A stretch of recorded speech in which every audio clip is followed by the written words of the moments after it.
Es un honor, como siempre, saludarles y compartir la palabra del Señor con cada uno de ustedes. Hoy vamos a hablar acerca del tema Dios nos llama. Dios nos llama. El texto con el que vamos a iniciar está en Isaías, capítulo 1, verso 18. Texto muy conocido, por cierto. Venid luego, dice Jehová, y estemos a cuenta. Si vuestros pecados fueren como la grana, como la nieve serán emblanquecidos. Si fueren rojos como el carmesí, vendrán a ser como blanca lana. Una vez más. Venid luego, dice Jehová, y estemos a cuenta. Si vuestros pecados fueren como la grana, como la nieve serán emblanquecidos. Si fueren rojos como el carmesí, vendrán a ser como blanca lana.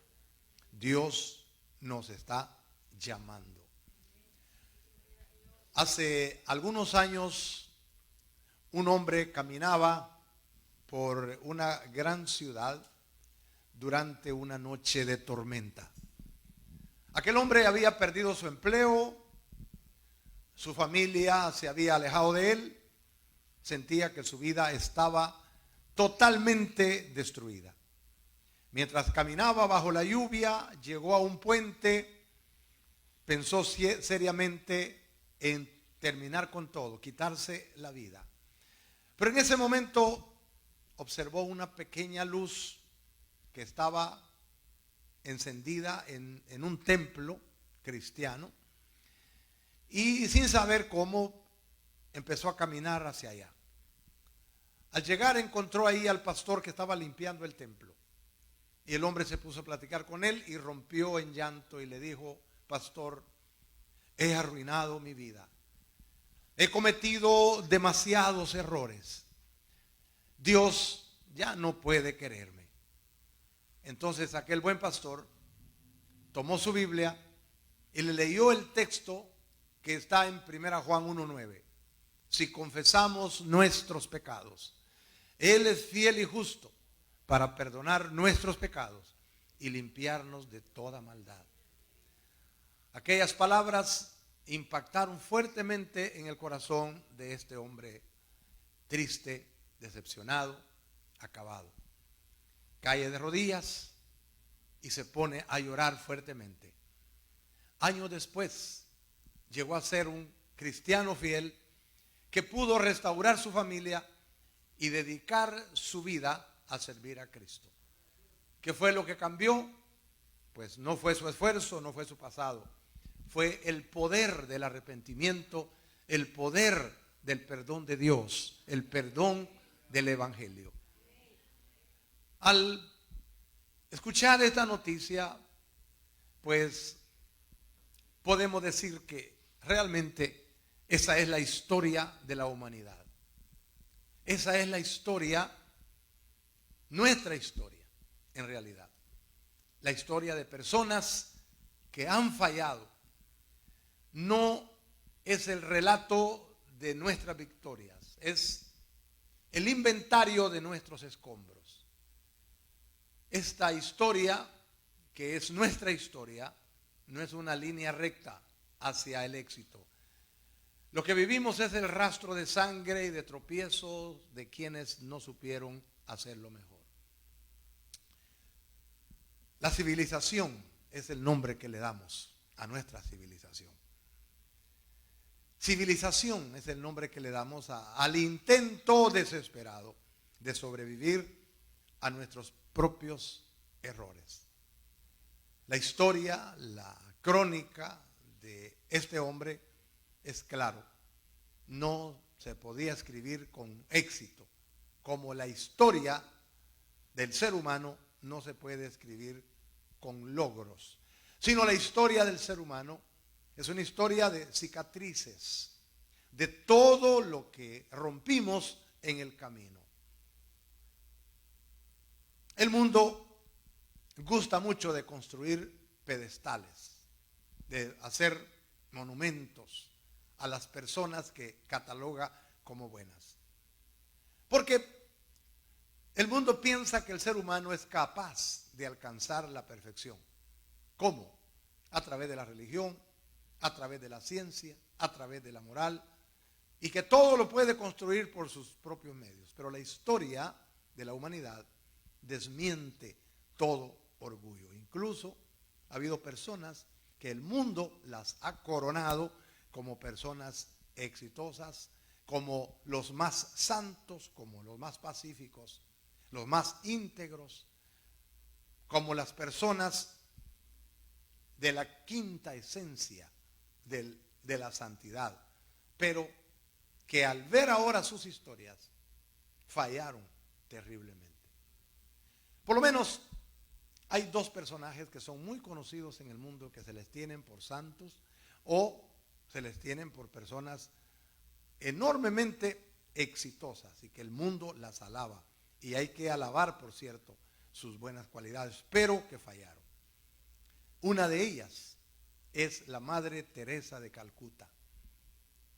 A la Madre Teresa de Calcuta se le conoce como un símbolo mundial de la compasión, a la Madre Teresa. Pero la historia dice que ella gestionó el dolor de los enfermos bajo una teología que glorificaba el sufrimiento. Es decir, está bien que se sufra. El sufrimiento es algo bueno, una teología que glorifica el sufrimiento, en lugar de aliviarlo con dignidad. Es decir, que esta información que yo recabé dice que los enfermos crónicos y terminales sufrían de dolores extremos, sin analgésicos adecuados, bajo condiciones higiénicas deplorables, mientras ella recibía millones en donaciones y se trataba en clínicas de lujo en los Estados Unidos. La segunda persona es Mahatma Gandhi, que se le conoce como el gran maestro de la no violencia. Pero la historia dice que arrastró en su vida privada conductas oscuras y muy vergonzosas. Abuso de poder hacia los más jóvenes, hasta de su propia familia. Fue el héroe de la paz que independizó a la India, pero también fue un hombre que tuvo prejuicios racistas de joven y conductas abusivas en su vejez. Estoy diciendo que no todo lo que se dice del ser humano es lo que se dice. ¿Por qué razón? Porque no hay nadie en este mundo que no tenga sus sombras. ¿De acuerdo? Y de eso no escapan ni los personajes heroicos de la Biblia.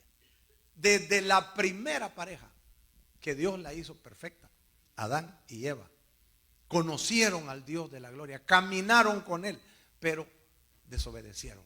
Y las consecuencias de ese pecado nos afectan hasta el día de hoy. Otro personaje, Noé, que dice que halló gracia delante de los ojos de Dios. Y usted sabe todo lo que pasó. Sin embargo, también la Biblia registra que se embriagó y vinieron consecuencias horribles de aquella borrachera. Abraham, el padre de la fe, mintió. Jacob engañó a su padre. Moisés cometió aquel grave acto de violencia, matando a un egipcio y sepultándolo en la arena. Sansón se dejó dominar por sus pasiones. David cayó en adulterio, en asesinato. Salomón terminó alejándose de los principios que conocía y resultó faltando a la gran sabiduría que él mismo tenía. Sansón, como ya dije, fue vencido por sus propias debilidades. Juan el Bautista dudó de si el Señor era el que había de venir o tenían que esperar a otros.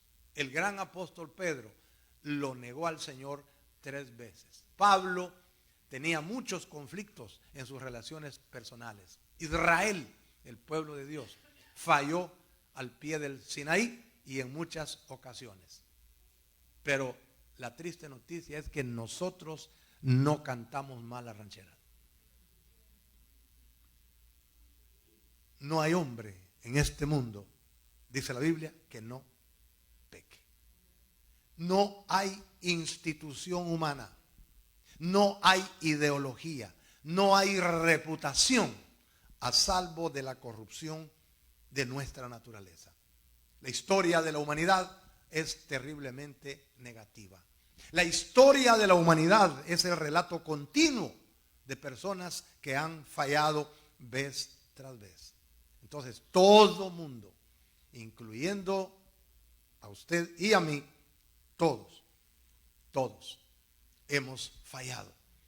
Y se nos hace urgente el arrepentimiento, el perdón, reconocer que somos incapaces de salvarnos a nosotros mismos. Aquí Dios le habla a un pueblo religioso, pero que le dice que están en terribles pecados y que necesitan ponerse a cuentas con Dios. Y lo tremendo es que es Dios el que llama a ponerse a cuentas en vez de ser ellos, porque nuestro Dios es así. Nuestro Dios conoce nuestra necesidad, pero no nos deja abandonados, porque Él nos busca como esta mañana nos está buscando. Le voy a hablar seis cosas, de 6 llamados urgentes. Número 1, Dios nos llama a examinar nuestra relación con Él. Dios nos llama a examinar nuestra relación con Él. En Lucas 10:40 se registra lo que pasó con aquellas mujeres amigas de Cristo, María y Marta. Mientras María estaba a los pies del Señor, dice que Marta estaba muy preocupada con muchos quehaceres, dice aquí, pero Marta se preocupaba con muchos quehaceres y acercándose dijo: Señor, ¿no te da cuidado que mi hermana me deje servir sola? Dile pues que me ayude. Está tan preocupada que está regañando al Señor. ¿Qué hace ahí con la boca abierta? Que me ayude. Marta estaba tan ocupada sirviendo que olvidó disfrutar la presencia del Señor. Eso nos pasa o nos puede pasar aún a los que estamos al frente de una congregación. Podemos estar tan ocupados en las cosas de Dios que nos olvidemos de Dios. Tan ocupados en la salvación de las vidas que olvidamos al Salvador de la salvación. Muchas veces hacemos igual. Trabajamos duro. Y aquí se vino a trabajar. Trabajamos fuerte. Corremos. Planeamos. Servimos. Pero como Marta, descuidamos la mejor parte. Descuidamos nuestra comunión con Dios. Y es claro que no siempre nos alejamos de Dios por ser rebeldes. Nos alejamos de Dios simplemente por distraídos. Como Dios le reclama el Señor a la iglesia de Éfeso, capítulo 2 de Apocalipsis. Yo conozco tus obras. Eres una iglesia que ha trabajado, una iglesia que ha sufrido, una iglesia de paciencia, una iglesia muy teóloga. Has descubierto a los que se dicen ser apóstoles y no lo son, pero tengo algo contra ti. Algo contra ti. No es que hayas cometido rebeldía, no es que eres una iglesia inmoral, etcétera. No, es que has dejado tu primer amor. Muchas veces se cita ese versículo y se dice: has perdido tu primer amor. Pero no dice que lo has perdido. Dice: lo has dejado, el primer amor. Ese primer amor se refiere como una ilustración a aquellos que se acaban de casar. ¿Dónde te pongo que no te dé el sol? Ajá. Todos aquellos detalles y los corazoncitos atravesados con una flecha que le dibujaba y todas aquellas cosas. Se acabó. Pero estamos juntos. Pero has dejado tu primer amor. Y el Señor le dice así. Y eso es lo que a veces nos sucede a nosotros. Y una pregunta sería, ¿hace cuánto tiempo no pasamos un momento especial a solas con Dios? ¿Cuánto tiempo hace eso? ¿Cuánto tiempo hace que nos separamos un día con el Señor? Un día sin teléfono, un día sin televisión, un día sin ir a trabajar, un día encerrados a solas con el Señor. ¿Cuándo fue esa vez? Estamos tan ocupados con tantas cosas que hemos olvidado al Señor. Está nuestro corazón lleno de actividades, tan lleno de actividades, que ya no hay espacio para Dios. La iglesia misma necesita volver a los pies de Cristo. Necesita no solo trabajar para Él, caminar con Él, estar con Él. Si yo le dijera que levante la mano los que no lo han hecho y no la levante, ¿para qué? Pero usted y yo, hoy escuchaba un programa en la radio y que estaban hablando de la oración. Cuando dice orar sin cesar, estaban diciendo, y eso me gustó, no es que voy a estar tiempos y tiempos y tiempos arrodillado. Orar sin cesar es comunión con Él. Y le decía uno al otro, ¿y cuánto tiempo? Y le dice él, me gusta lo que dijo Juan Wesley en cuanto a la oración, dice él. Cuando a Juan Wesley le preguntaron cuánto tiempo oraba, él dijo, cuando yo me convertí, yo dije, Padre Celestial, y cuando me muera, digo, voy a decir, en el nombre de Jesús, amén. Qué interesante, porque orar sin cesar está hablando de comunión con Él. Cuando me convertí dije Padre Celestial, y cuando termine mi carrera voy a decir en el nombre de Jesús, amén. Dios nos llama a examinar nuestra relación con Él. ¿Cómo está la suya? Yo tengo que pensar en la mía y usted en la suya. Número 2, Dios nos llama a escuchar la voz del Espíritu Santo. Dios nos llama ¿a qué? A escuchar la voz del Espíritu Santo. Hebreos 3:8 dice, si oyeres hoy su voz, no endurezcáis vuestros corazones. Y si usted me dice, hermano, pero ¿cómo hago yo para oír la voz del Espíritu Santo? ¿No está escuchando hoy la palabra de Dios? La fe viene por y el oír por la palabra de Dios. Oír, la fe viene por el oír y el oír por la palabra de Dios. No solo dice la palabra, por la palabra de Dios. Entonces dice la Biblia, el que tiene oídos para oír, oiga lo que el Espíritu dice a las iglesias. ¿Por medio de qué? Por medio de su palabra. Por medio de su palabra. Llegó una vez un hermano a predicar a una iglesia y después de que terminó de predicar, tremendo mensaje que predicó, llega una mujer y le dice, hermano, ¿no tiene palabra de Dios para mí? Y le dije, ¿qué estuve haciendo durante una hora aquí? No, pero palabra de Dios para mí. Mire qué cosa. Esa gente que cree que le hablen con suspiros y el Señor te dice, el Señor te dice. Dios nos llama a escuchar la voz del Espíritu Santo. ¿Qué hace el Espíritu Santo? El Espíritu Santo convence de pecado.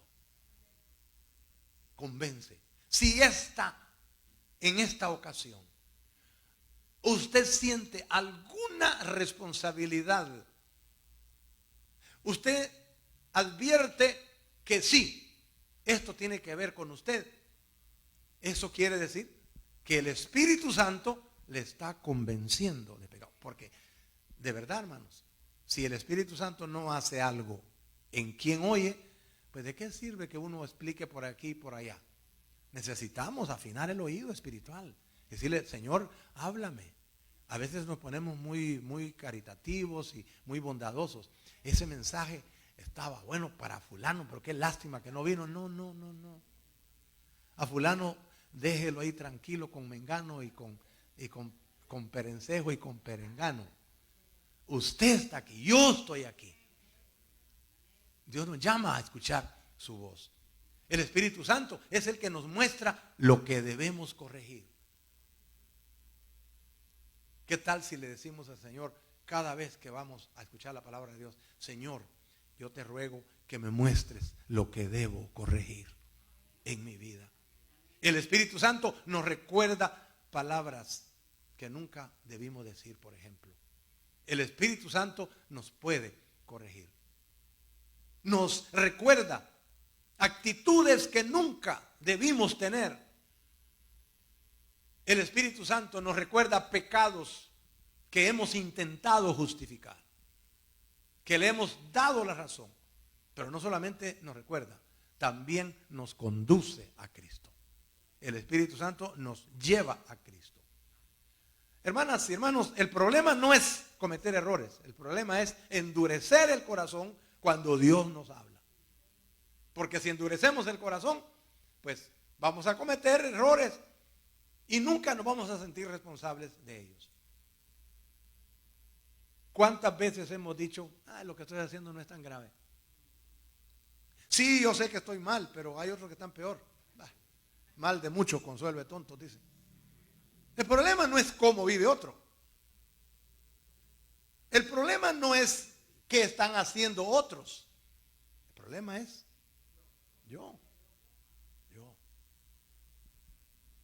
Como decía el publicano, yo, sé propicio a mí, pecador. Aquel decía: es que yo no soy como ese publicano aquí y allá. Sí, Señor, así soy yo. Como le decían a aquel, ¿verdad? Sos un tonto. ¿Qué dijiste? Sí, yo soy. Soy eso y más. Soy eso y más. ¿Cuántas veces hemos intentado justificar lo que Dios ya condenó? ¿Estamos escuchando la voz de Dios o solamente estamos escuchando la voz de nuestros pecados? La voz de nuestros deseos, de nuestros sentimientos. Cuando el Espíritu Santo habla, debemos responder ¿cuándo? Inmediatamente. Si oyeres hoy su voz, hoy, no endurezcáis vuestros corazones. Mientras tanto que se dice hoy, dice la palabra de Dios. Y es que la obediencia rápida evita mucho dolor. Pero cuando lo dejamos para después, mientras más nos permanecemos en nuestros errores, pues más consecuencias vamos a tener. Número 3, Dios nos llama a un arrepentimiento genuino. Dios nos llama a un arrepentimiento genuino. Si Dios nos habla, si Dios nos exhorta, no es para exhibir nuestros defectos, es para llamarnos a un arrepentimiento, a un volvernos a Él. Lucas 13, verso 3, dijo el Señor: os digo, si no os arrepentís, todos pereceréis igualmente. Es interesante el tema del arrepentimiento, porque el Nuevo Testamento, desde que inicia y empieza con el ministerio de Juan el Bautista, su mensaje era: arrepentíos y convertíos. Cuando Cristo comenzó a predicar, era arrepentíos y convertíos. Los apóstoles, eso era lo que predicaban: arrepentíos. Y el arrepentimiento sigue siendo una gran necesidad el día de hoy. El arrepentimiento no es solamente sentirse mal.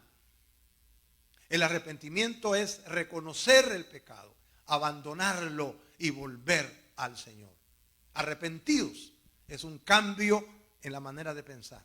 Convertirse es un caminar hacia Dios. El hijo pródigo dice que él volvió en sí, porque el pecador a veces está así como alienado, como en otro mundo, enajenado. Vuelve en sí, pero no solamente volvió en sí, pero caminó de regreso a la casa del Padre. Muchas personas quieren perdón, pero sin abandonar lo que los separa de Dios. El verdadero arrepentimiento se va a ver en que produce cambios. Dios ha pedido abandonar algo y aún estamos aferrados a eso que Él nos pidió y nos ha pedido abandonarlo. ¿Lamentamos el pecado o simplemente lamentamos sus consecuencias? ¿Estamos preocupados por el pecado o estamos preocupados por las consecuencias que podamos traer, no por el pecado en sí? ¿Hay algún área de nuestra vida que aún no hemos rendido al Señor? Que aún la estamos contemplando y sabemos que nos está afectando, pero no lo dejamos. Pues la palabra nos dice hoy es el día para volver completamente al Señor. No mañana, no la próxima semana. El mañana no es nuestro. No podemos asegurar una hora más de vida, de oportunidad. Número 4, Dios nos ofrece una gracia mayor que nuestro pecado. Bendito sea su nombre. Porque el gran problema de nosotros es que, ¿cómo voy a hacer? Sí, pero Dios nos ofrece una gracia mayor que nuestro pecado. Salmo 103:8 dice el salmista: misericordioso y clemente es Jehová, lento para la ira y grande en misericordia. La Biblia registra que Israel adoró al becerro de oro junto al Sinaí, merecía juicio. Sin embargo, Dios reveló su misericordia. La Biblia registra que Pedro negó a Cristo y merecía condenación, pero lo que recibió fue restauración, recibió misericordia. Cuando fallamos, nosotros también encontramos la misma gracia que asistió a Israel, la misma gracia que asistió a Pedro y a cuantos ya conocemos, es la misma gracia que se nos ofrece a nosotros este día, una vez que suframos el genuino arrepentimiento. Podemos asegurar, ningún pecado es más grande que la misericordia de Dios. Donde abundó el pecado, sobrepujó la gracia de Dios. No hay nadie que pueda medir la profundidad del amor de Dios. Nadie puede contar las veces que el Señor nos ha perdonado, aún sin saberlo. ¿Por qué digo eso? Porque estamos aquí hoy. Dice la palabra de Dios que si no fuera por la misericordia de Dios, hace ratito ya, que el Señor nos hubiera consumido. Pero como dijera Pablo, por su gracia soy lo que soy. Nadie podría vivir sin la gracia del Señor. No importa cuán lejos se haya llegado. Cristo hoy todavía está llamando. Todavía hay esperanza y todavía hay restauración. Hermano pastor, ¿no le parece a usted un poquito desfasado que nos esté hablando a nosotros de que Dios nos llama al arrepentimiento y la restauración si nosotros ya somos evangélicos? Igual. Tengo 30 años de ser cristiano. Más tiempo tenía Israel cuando Dios le está hablando por el profeta Isaías. Y el profeta se ha parado en el templo y les dice: estoy cansado, dice Dios. Me tienen hasta aquí. De tanta luna nueva, de tanto sábado, de tanta fiesta, de tanto incienso. Ya me tienen las narices llenas de hollín, quizá iba a decir el Señor. ¿De qué me sirven vuestras fiestas? ¿De qué? ¿Para qué quiero tanto chivo degollado y quemado? Cuando ustedes ayunaron para mí, oraron para mí. Ustedes han convertido todo en un ritual vacío. Hoy nos diría el Señor: ¿de qué me sirve tanto canto, tanta predicación? tanta fiesta que hacen. ¿De qué me sirve si yo no soy primero en sus vidas? Pero no crean que Dios lo está haciendo en una actitud así de enojado, sino de tristeza. Como cuando usted le dice a su hijo: ¿de qué me sirve? Le dice la mamá, que me andes ahí con tanta celebración. Ay, que el día de la madre, ay, que te voy a llevar a comer, ay, si es que le dicen. Pero todo el año pasan desobedeciéndome, todo el año pasan de malcriados, de maleducados, de rebeldes, y ahora quieren ganarme con un perfume. Ya viene el día del padre. ¿Y de qué me sirve? Ahora sí, una media comida por ahí para cumplir. Pero pasaste todo el año, ni siquiera una llamada, ni siquiera un día para mí. Pero vas a estar ahí. Tú eres mi héroe, mi vida.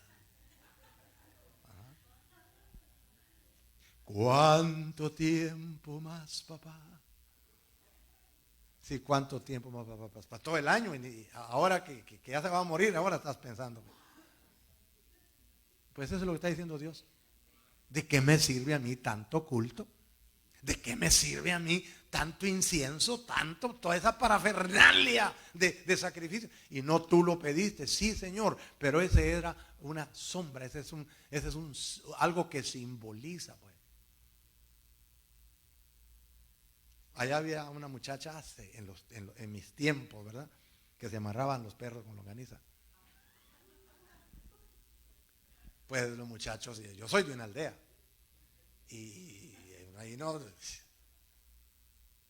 ¿Dónde? ¿Qué recursos pueden haber ahí para uno aprender algo?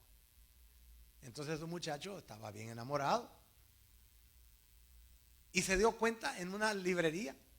Se encontró en una librería, o no sé quién, cómo lo encontró, unos libritos así pequeñitos que eran de cartas para enamorar muchachas.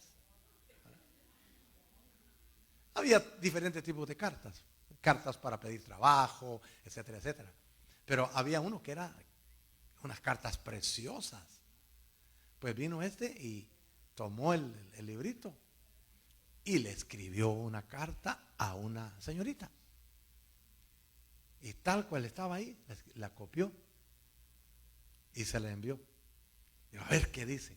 No eran sus palabras. Lo que no sabía él es que uno o dos más también le mandaron cartas del mismo librito. Así como ahora pues que le envían a uno un email o un whatsappazo ahí. Solamente le cambian el nombre, pero el mismo texto se le mandó a todos. Entonces a veces queremos hacer así. Ya los cantos ya los sabemos y cantamos, pero ¿de veras cantamos para Él? Estoy cansado. Sin embargo, lindo Dios. Vengan luego. Estemos a cuenta. Ustedes han pecado, hombre. Pero si fueran tan negros. Fíjese, hermano. Yo no sé cómo usted lo está interpretando. ¿No le parece a usted que debería ser el Israel, como decía David? Señor, examina mi corazón. Ve si en él hay perversidad. ¿Lo está haciendo porque no sabe? ¿O porque él quiere que Dios lo examine y le diga en qué no está bien? ¿O es que se está haciendo el que no sabe? No. O aquel que dice, hermanos, yo no sé si hay alguien aquí a quien yo haya ofendido, que por favor me perdone. Si tú sabes bien a quién ofendiste, y este no es el lugar para venirle a decir Es igual cuando le está mandando saludos a alguien. Ay, aquí estoy saludando a mi esposa, mira que te quiero mucho. Díselo a ella, no al Facebook. ¿Qué tiene que saber otro lo que? Bueno, usted haga lo que le dé la gana. Pero a veces somos así. Pero para él, ¿qué es lo que hay? Si soy yo padre, ¿dónde está mi honra? Vienen aquí, dice el Señor, por medio de Malaquías. Y el animal que me traen es un animal enfermo. Moqueando, ¿está bien la palabra? Cruzando las patas de flaco lleno de verrugas, de garrapatas. Me traen lo peor. Anda a ofrecérselo al gobernador, dice. Anda a ofrecérselo al mayor, al alcalde. A ver qué te dice. Pero yo, que soy gran rey, ¿te atreves a traerme una vergüenza? Pero vení luego y estemos a cuenta.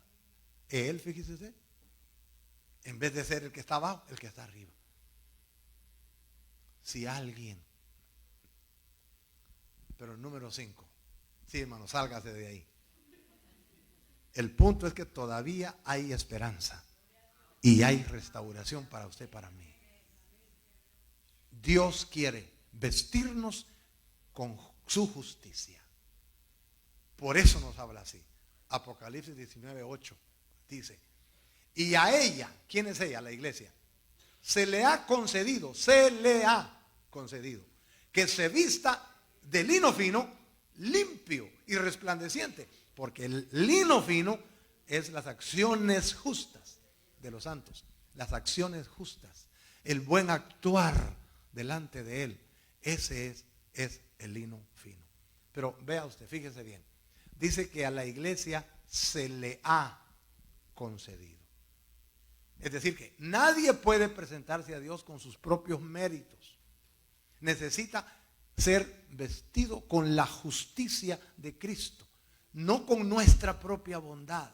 No con nuestras propias obras. No con nuestra religión. Sino solamente con la obra de Cristo Jesús. De ahí que la salvación no consiste en que nosotros nos hacemos dignos. Consiste en que Él nos haga dignos. No son nuestras buenas obras. Sin embargo, las buenas obras son características de una persona que ha sido transformada. No hacemos buenas obras para salvarnos, pero el salvo se caracteriza como un árbol que, si está sano, da buenos frutos.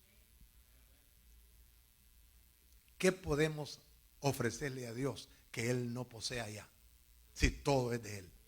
¿Qué mérito humano puede borrar un solo pecado? ¿Qué esperanza tendríamos sin Cristo? La respuesta es que ninguna. Necesitamos entonces ser revestidos diariamente de Cristo por medio de la fe, por medio de la obediencia. Y número 6, Dios quiere hacer florecer nuestra vida espiritual. Dios quiere hacer florecer nuestra vida espiritual. En Oseas 10:12 hay un texto mero raro, pero dice, ahí está, dice: sembrad para vosotros en justicia, siembren en justicia, segad, cosechad para vosotros en misericordia, haced para vosotros barbecho, porque es el tiempo de buscar a Jehová hasta que venga y os enseñe justicia. Este es un lenguaje metafórico, ilustrativo de la vida agrícola, porque Israel es un país agrícola. Pero lo que el texto está diciendo de parte de Dios es que está invitando a cambiar de vida, a limpiar errores y a envolver a Dios. Dice: siembren en justicia, siembren en rectitud y entonces cosechen en misericordia. Como quien dice, si actúas bien y haces lo correcto en tu día a día, vas a cosechar en tu vida perdón, amor y bondad de Dios. Y como alguien dijo, si seguimos haciendo lo mismo que hemos hecho hasta aquí, no esperemos resultados diferentes. Eso de barbecho. Barbecho era lo que hacían con la tierra. La tierra se dejaba descansar cada cada 7 años tenía que tener un año de descanso en la tierra. ¿Para qué? Para que recupere sus nutrientes y para que la tierra se libre de malas hierbas. Antes de sembrar hay que hacer eso. Espiritualmente quiere decir limpien su corazón, rompan con sus malos hábitos y prepárense por dentro para que haya un cambio positivo. Porque dice aquí, porque es el tiempo de buscar a Dios. Es decir, es un llamado de urgencia. Hoy es el tiempo de buscar a Jehová hasta que venga y os enseñe justicia. Como quien dice que hoy no es tarde para buscar a Dios. Hoy, mañana puede ser tarde, pero hoy no. Este momento no. El próximo minuto puede ser que ya no, pero en este momento sí. Siempre me acuerdo de esos grandes deportistas, jóvenes. Están en la misma cancha de fútbol y de pronto, como fulminados por un rayo, caen muertos por un ataque cardíaco. Pues estamos diciendo que el hoy es en este momento. Más tarde podemos ser noticia o tal vez ni noticia. Tremendo. Yo nunca olvido una hermana que precisamente, como estábamos haciendo hoy temprano a las 9, estaba dando yo las enseñanzas para nuevos convertidos, que eran 8 lecciones. Y luego de eso el bautismo. Pues llegó una hermana a la iglesia y dice que ella no es que estaba caída en el pecado, pero estaba así como retirada de otra congregación. Llegó a la iglesia justo cuando empezamos a dar las enseñanzas. Vino la hermana, Matilde se llamaba, una hermana de color. Recibió todas las enseñanzas. Y luego hicimos los bautismos. Y esa noche regresamos por la tarde del río de los bautismos. Y esa noche recibimos a los hermanos que se bautizaron como miembros en plena comunión de la iglesia. Y la hermana Matilde, muy feliz, muy contenta, pues se fue a su casa. El siguiente día, muy temprano, me llamó el dueño de la funeraria, que era, por cierto, hermano en Cristo también y mi amigo. Y me dice, hermano, aquí le tengo a la hermana Matilde. ¿Cómo así que aquí la tengo? Pues aquí la tengo, me dijo. ¿Cómo así de anda? ¿Qué fue a hacer ahí o qué? No, me dijo, aquí la tengo ya lista para el velorio. ¿Y eso qué pasó? Le dijo. No, es que ella falleció. ¿Cómo que falleció? Si apenas ayer la bauticé, le dijo, y anoche la recibí miembro de la iglesia. Sí, me dijo. Llegó, me dijo, ahí en el baño, me dijo, ahí le dio un ataque y se murió. Y yo me quedé, ¿qué? Y a mí me vino algo así como una lección, ¿no? Esta mujer, ¿será que presentía algo? ¿O el Espíritu Santo la guió para que recibiera sus enseñanzas, bautizarse y bye? ¡Qué bendición! Por un lado, ¡qué bendición! Pero es que nosotros, para nosotros no es eso. Nosotros miramos eso, pero eso a mí no me va a pasar, no puede. A mí no me va a pasar. Hay que preparar el hoyo donde te van a meter. Sí, otros tienen que prepararlo, yo no. Y a mí no me va a pasar eso. A la ciudad de los acostados, yo no me hago ciudadano. Limpia los errores de tu vida. Empieza a actuar bien con los demás. Busca a Dios, porque Él te bendecirá y te va a enseñar la justicia. Te va a enseñar el camino que sea el correcto. Dios, hermanos, compara nuestro corazón con un terreno. Y dice que algunos corazones están endurecidos, otros están descuidados. Pero cuando permitimos que Dios trabaje en nosotros, se va a producir una cosecha abundante. Entonces, mis hermanos, el arrepentimiento genuino no es el final, es el comienzo de una nueva vida. Dios quiere levantar una iglesia fuerte, santa, llena del Espíritu, que refleje a Cristo, pero tiene que empezar por usted y por mí.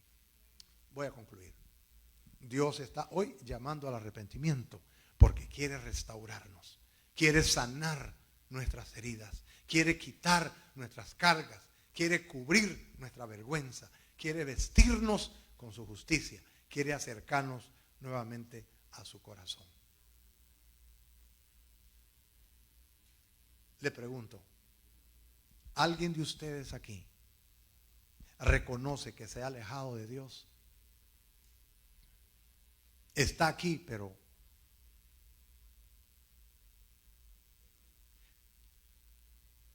teníamos una venta de medicinas, una farmacia, digamos. Y en la vitrina así como una cosa chiquitita así. En la vitrina mi esposa tenía unos perfumes ahí, unas cajitas así de perfumes de venta. Pero unos perfumes que ahí tardaron una cantidad de tiempo. De repente llegó alguien que dijo, se interesó en uno de esos perfumes. Pero cuando ella sacó la caja, los botes estaban totalmente vacíos. El sol los evaporó. No tenía nada. Le daba el sol. Totalmente evaporado. A veces nos pasa así. Aquí estamos los creyentes en la gran vitrina que se llama iglesia. Pero por dentro no hay nada. Es más, ni huele. Vencidos. Y usted sabe. Estamos ahí como de cuerpo presente. Pero no hay sustancia. No hay gozo.